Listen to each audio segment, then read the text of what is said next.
Welcome to Conversations in the Closet with your host, motivational speaker, fitness expert, and fashion guru, Teresa Romer.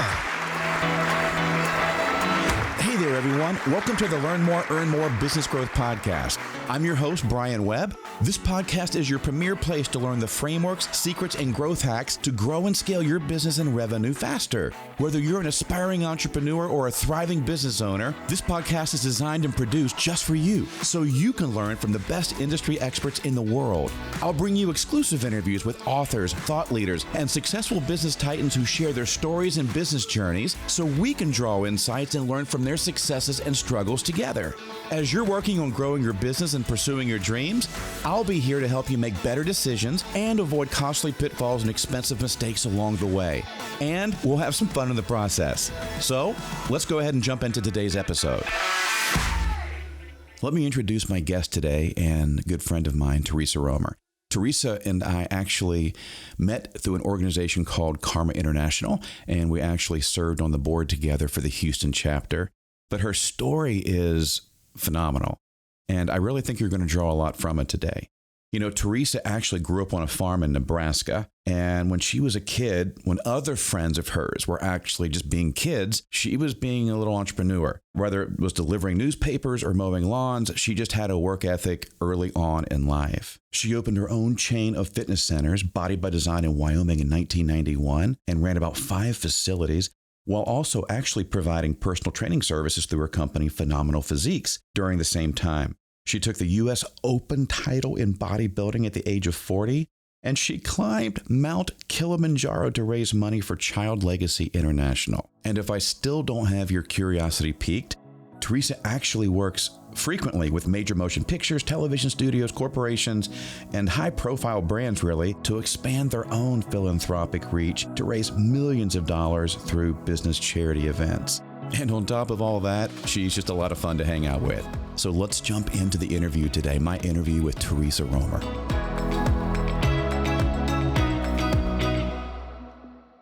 Hey, Teresa, welcome to the show. It's awesome to have you here today. Well, thank you for having me here, Brian. Yeah. I've already told the audience how we met, how we knew each other with Karma International.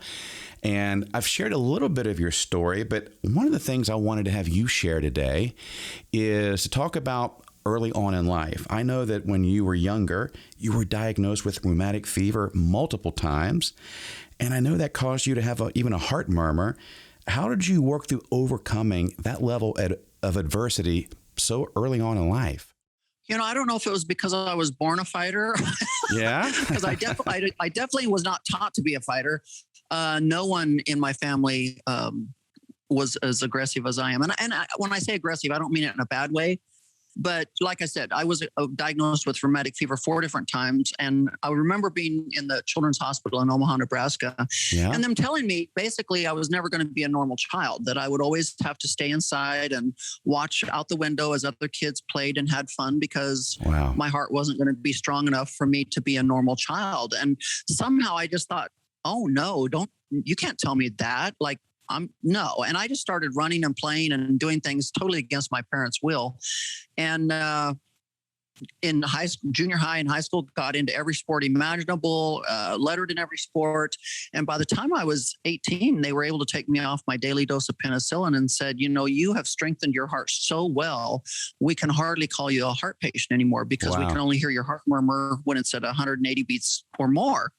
So don't ever let someone give you a horrible view on what your future life is going to be like, because you can definitely change it if you want to. Teresa, you have accomplished so many things in life. You've achieved so much. You know, Simon Sinek is probably best known for his book, Start With Why. And tell our audience, where do you think your drive comes from? Like, what is your why? I don't know if we ever figure out what our why is. Yeah? You know, I mean, like, I think every day we learn more about what our why is on this earth. You know, I think it's ever revolving and ever changing. Just when you think you've got it figured out, things change in life, and you have to be able to change too, or you get left in the dust.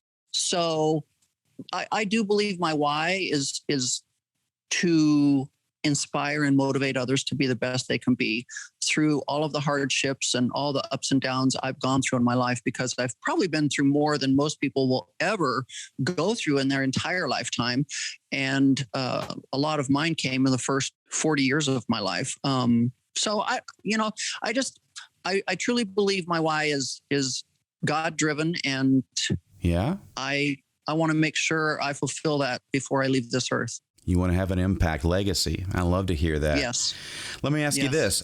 Out of all the accomplishments, what do you feel like is your biggest achievement that you're the most proud of? I'm curious.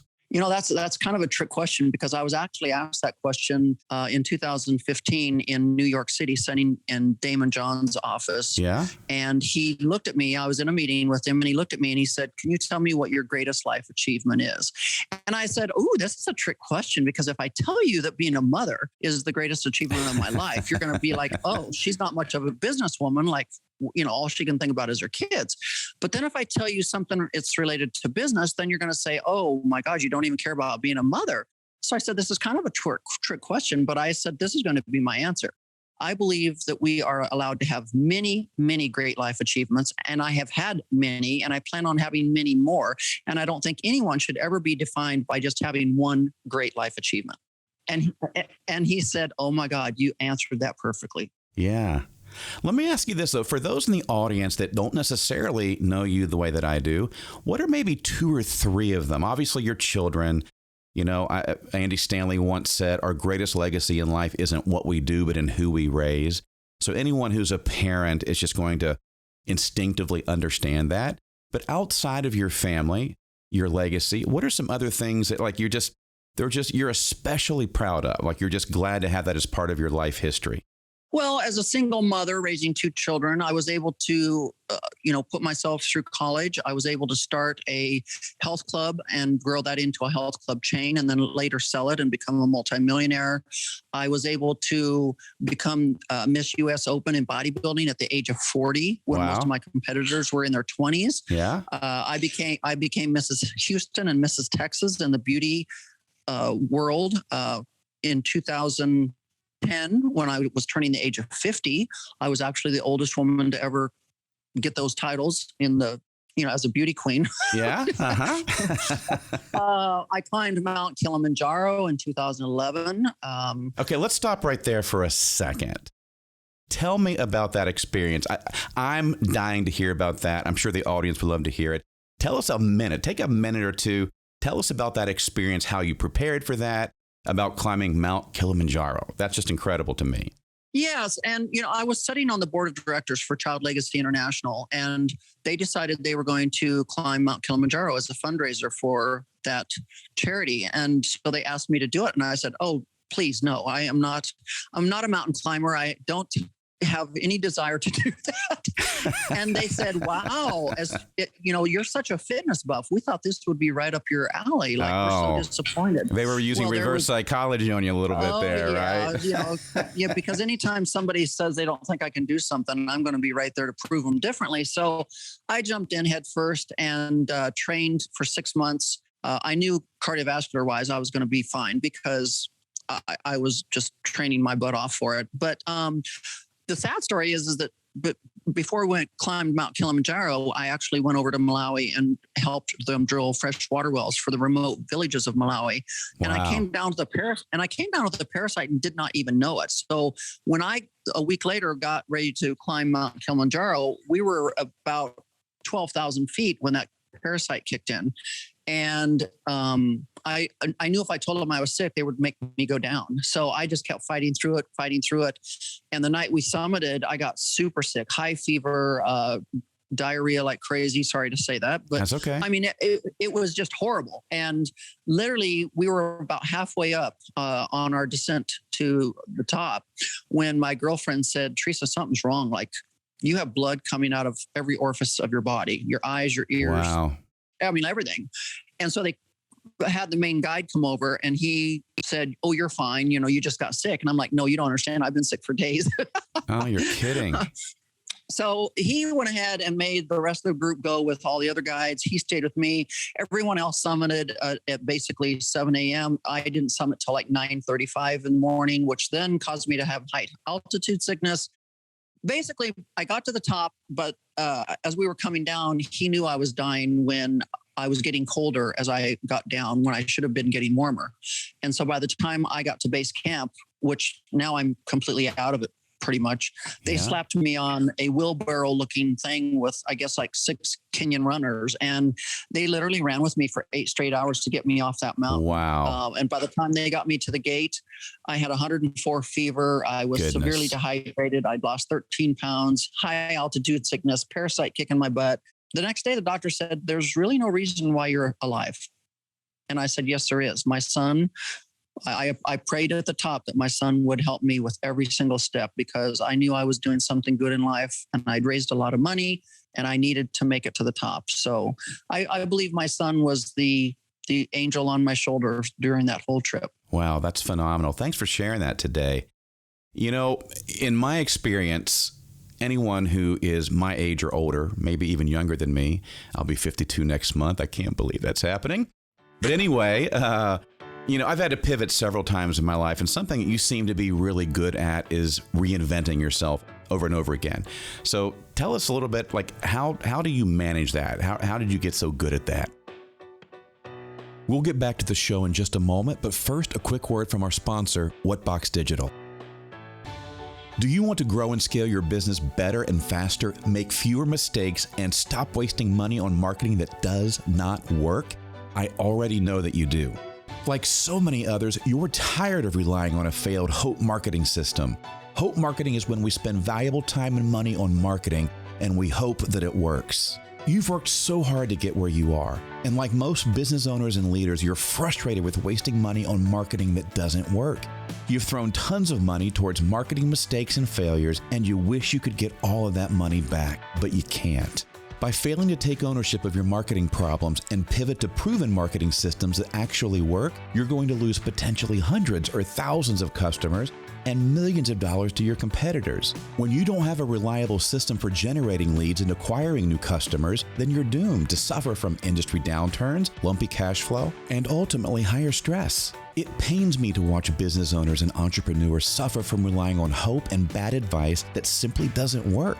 You know, I've had the privilege of owning and leading a successful marketing agency here in the greater Houston Metroplex for over 17 years. And having worked in over 60 industry verticals, I've led my team and clients to achieve business growth and collectively tens of millions of dollars in new revenue opportunities time and time again. And that's exactly what I want to do for you. Our marketing strategy playbook consultation allows us to do just that. Typically, in just 4 weeks or less, we'll take you through our 3-step process that will open your eyes to the readily available growth opportunities you need, want, and deserve. First, we'll schedule a discovery meeting where we will ask you a series of questions about the current state of your business and your revenue growth goals for the next 12 to 36 months. Second, our team goes away and does the necessary research on where the best places are to hyper-target your ideal customers so that you don't unnecessarily waste money on marketing or advertising in the wrong places. And last, we schedule a strategy meeting with you and your team. This is where we'll present you with a customized marketing strategy playbook to help you grow your business. We'll present the data from our research and guide you to make better marketing decisions moving forward. And here's the special offer. Our digital marketing strategy playbook typically sells for $6,500, which is a great deal because it's worth every penny. But if you get started between now and the end of June 2021, we'll discount this fee by $1,600, bringing the price down to just $4,900. That's a huge savings, and I promise this consultation will help you to know you're making smarter marketing decisions that will actually work and help you grow your business. Again, this $1,600 discount is only valid between now and the end of June 2021. To work with us, simply go to whatboxplaybook.com and give us your information. A friendly rep from our office will reach out to you to answer your questions and help you get started. It's that easy. Again, just go to whatboxplaybook.com and give us your info, or you can text the word playbook to 832-324-2432, and you'll be on the way to making better and smarter marketing decisions that will actually help you grow your business more effectively. Imagine a life where you'll never have to worry about generating leads and acquiring new customers ever again. Don't waste another day or another dollar on failing hope marketing strategies that don't work. Go to whatboxplaybook.com or text the word playbook to 832-324-2432 to take advantage of this promotional offer. It will save you $1,600 on the consultation, and it will save you a fortune on the money you're likely wasting right now on marketing that's doing nothing to grow your business. If you want to grow and scale your business better and faster and with fewer mistakes, you're in the right place. Let's get started today, right now.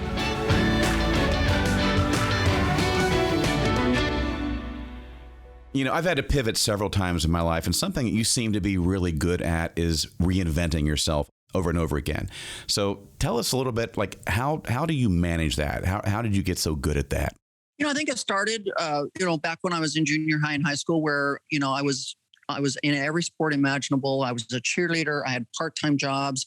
I mean, I drove my parents crazy because I was involved in everything. I'm one of those multitaskers. I can handle multiple things at any given time. And so throughout my entire life, I've never relied on just having one job. I've always been someone that's worked 2 or 3 jobs at one time. Yeah. Even when I was in the fitness industry, I dabbled in other things. I became a real estate agent also. I mean, so to this day, even though I still dabble in fitness, I'm also a real estate agent, have been for 20 years.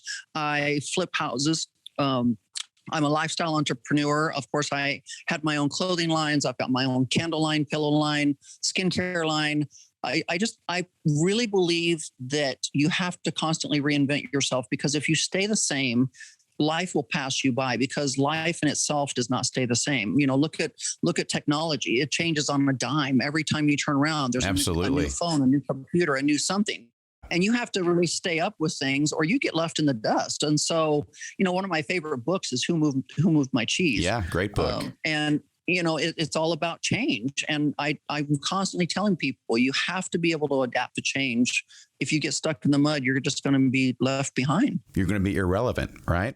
Exactly. And, you see that all the time with people as they get older. They're not so good with technology. They don't know how to do a Zoom. And, the great thing about coronavirus was, thank God, everybody learned something about technology, because we had to rely on technology to be able to communicate. I mean, there's grandma and grandpas out there that actually learned how to do Zoom calls and FaceTime, and they didn't know how before then. But it put them in a corner where they had to learn it, or they weren't going to stay in communication with their loved ones, Let me ask you this. If you could go back and talk to your 25-year-old self, what advice, that could be business, health, relationships, whatever, what advice would you give your 25-year-old self today?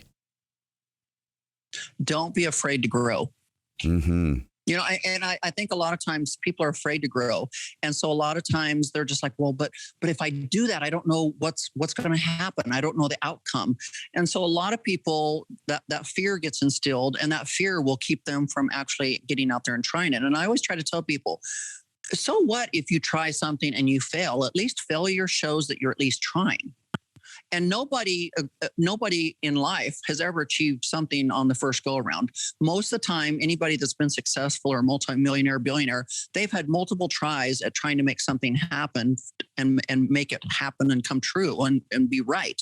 So failure at least shows me that you're trying. And like I said, most people, I just try to tell them, get out of your own way. Like you're the person that's standing in the way of your success. Yeah. Just get out of your way. Just jump in. Don't do it stupidly, but take a calculated risk, figure everything out, but just get out of your own way and don't be afraid of success. Absolutely.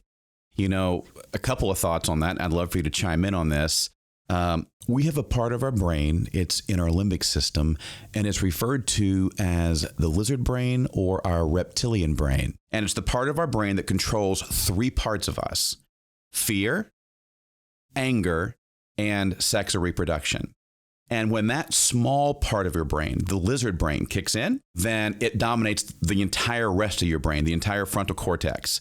So you can think of times, for example, where you were really afraid, like scared of something, like literally maybe you thought someone was in the house, and think of how people panic, or think of how people might behave whenever the anger overcomes them. They would do something that completely violates their moral code and what they believe is right and wrong. And you're absolutely right. Failure, or I should say fear of failure, keeps people from moving forward. And so I think that's a great word of advice. All the time. I can remember back in the early 90s, I was a personal trainer and I was wanting to buy my first gym. And I was training this very successful home builder. And every day that he would come to train with me, he'd say, okay, so have you put an offer in on it yet? And I'd be like, no, I'm kind of scared because what if I buy it and it doesn't, I'm not successful at it and I have to, I fail. He said, so what? You at least tried. And if it doesn't work out, you file bankruptcy, you start over. It's not the end of the world. Yeah. But he said, here's what's going to happen. You're going to sit here on this fence post and you're going to keep going, no, maybe not, maybe not. And he said, what's going to happen is somebody else is going to buy the gym and then you're going to be working for them. Yep. And I said, oh God, no. And he said, okay. And here I applied for my small business administration loan. And a few months later, I got it. And it was just like, it was my own fear that was keeping me from progressing forward. It was like, okay, so what if you fail? You file bankruptcy, you start over. Nobody wants to file bankruptcy, but it's not the end of the life. It's not the end of the world. Yeah. You can start over again. And many successful people have had to do that. I don't know if the story is actually true or if a storyteller just made it up because it sounds good. But, I think it took Thomas Edison around 10,000 attempts before the light bulb worked. And people said to him, again, unverified, but basically said, wow, so you failed 9,999 times. And Edison said, no, I learned 9,999 ways that the light bulb will not work. Right. Exactly. Jack Welch, who was arguably one of the best CEOs of our age, GE for I forget how many years, tons of years. I read his book, Winning. And he was once asked the question, which is an impossible question, right? But he was asked the question, what is the single number one skill as a leader, a manager, a business operator that you think someone has to have? And I thought his answer was really interesting because I think it caught most people off guard. He said, discrimination. And what he meant by that was, he said, there are so many good things that need your attention. He said that you've got to be able to discriminate what is the best place to apply your attention and your efforts. Other than discrimination, what would you say as a very successful entrepreneur and businesswoman would be maybe another one top skill that you would say that if you possess this, you're probably going to go really far as a business owner and an entrepreneur? Know your people. Mm-hmm. Know your people around you, because it takes something different to motivate each and every person in life. True. So what may motivate Johnny over there, it might be money. Okay. But then you go and look at Susie, and Susie doesn't care about the money. She wants time off to be with her family. Freedom. So you have to really know the people around you and know what motivates them, because once you figure out what motivates each and every person on your team, because believe me, you can't do anything in life by yourself. You have to have people around you. 100%.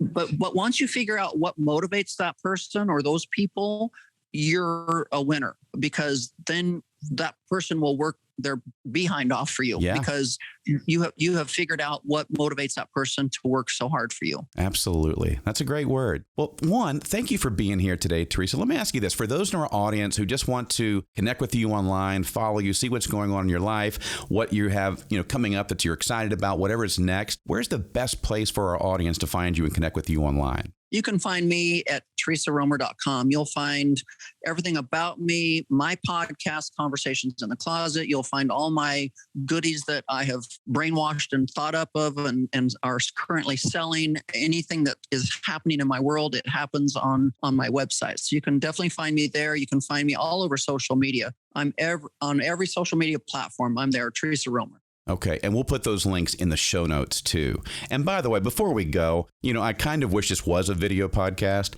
because we've got to talk about your closet, the infamous Teresa Romer closet.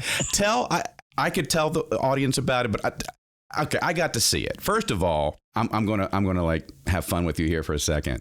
I was there for the party. It was a Karma party, obviously, and we've hung out too. And I came over, and I'm like, first of all, walking in is like walking into Macy's. Audience, you've just got to understand this. Like, literally, there's like a glass door, like a commercial door, like you're walking into a retail department store. And then I think, is it 3 stories, if I remember right? I think I got vertigo on the third story when I looked down over the railing.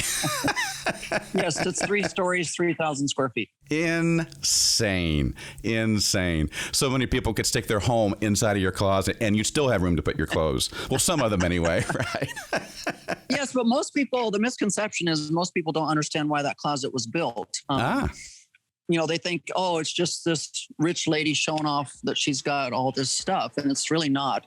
I actually wanted to build that closet as a venue for charity purposes. Yeah. And so I said, all the women and men want to be in the pretty closet. So why not build it big enough that we can actually hold the charity events in the closet? Wow. And so that was the whole meaning behind the closet. It was supposed to be the closet that continually gives back. Wow. Well, I think you're a rock star. I'm so proud to call you my friend. Thanks for coming on the podcast today. It was just awesome talking to you today. Thank you for having me, Brian. It was my pleasure.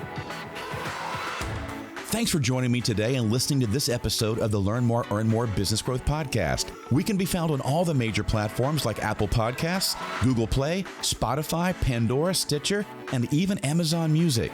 I genuinely hope you enjoyed today's episode, and if you did, I'd be honored if you'd subscribe to the show and leave us a rating and an honest review. I'd love to connect with you on Instagram. You can find me at Brian Webb, and the show sponsor, Whatbox Digital, can be found at, as you might guess, at Whatbox Digital. You can also find me and Whatbox Digital on Facebook and LinkedIn with the links in the show notes. This will allow you to stay up to date and never miss out on exciting new announcements, events, special offers and opportunities, and you'll be in the know when we drop a new episode of the Learn More, Earn More Business Growth Podcast. And if you'd like to send me a DM on Instagram to say hello or share your thoughts on how we can make this podcast even better for you, I'd love to hear from you. Again, thanks for listening. Let's go and grow together. I'll see you on the next episode.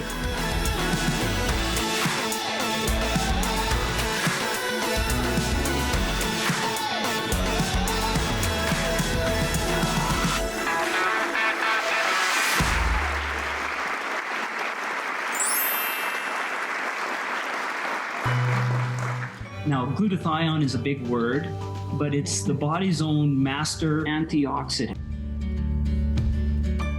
So it's a scavenger for free radicals, for bacteria, and what's relevant now, viruses. This is new to the marketplace. There's no other product on the market that has the ingredient NACET. And basically NACET increases the production of that glutathione that is in our body already to strengthen and enhance our immune system and keep it strong. Elevated sense of well-being. Supports muscle strength and endurance. Cognitive function. Powerful liver support. Energy. Helps blood sugar regulation. Superior bioavailability of key ingredients.